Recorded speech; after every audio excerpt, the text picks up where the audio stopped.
या परिस्थितीत सर ज्या संभ्रमाचं वातावरण महाराष्ट्राच्या राजकारणात तयार झालेलं आहे, कोणकोणत्या पक्षात कोणकोणाचा, आणि तत्व विचार याला काही महत्व नाही, फक्त सत्ता हीच अंतिम सत्य, अशा स्वरूपाचं जे चित्र तयार होत आहे, त्यातून मतदारामध्ये एक संभ्रम आहे आणि अविश्वास पण आहे राजकारणाबद्दलचा.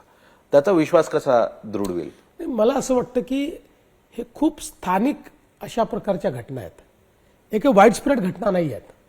एकदम लोकलाइज स्थानिक काही होऊ नये, म्हणजे माझं हे मत आहे की अशा पद्धतीनं स्थानिक स्तरावर, पण अनेक वेळा स्थानिक स्तराचे जे नेते असतात त्या नेत्यांना त्याचे रिपरकेशन्स काय आहेत, त्याचा परिणाम काय होईल हे लक्षात येत नाही. काय असतं बघा, स्थानिक निवडणुकीमध्ये समजा तुम्ही शिवसेना आहे, मी भाजप आहे, आपण सोबत लढतोय, पण तिथे माझं आणि तुमचं स्थानिक लेवलवर पटत नाही, म्हणून मग तुम्हाला जागा दाखवून देण्याकरता मी जो तुमचा शत्रू आहे त्याला सोबत घेतो. हे चुकीचं आहे, असं होऊ नये. त्यामुळे मी तर या संदर्भात जाहीर नाराजी प्रकट केली.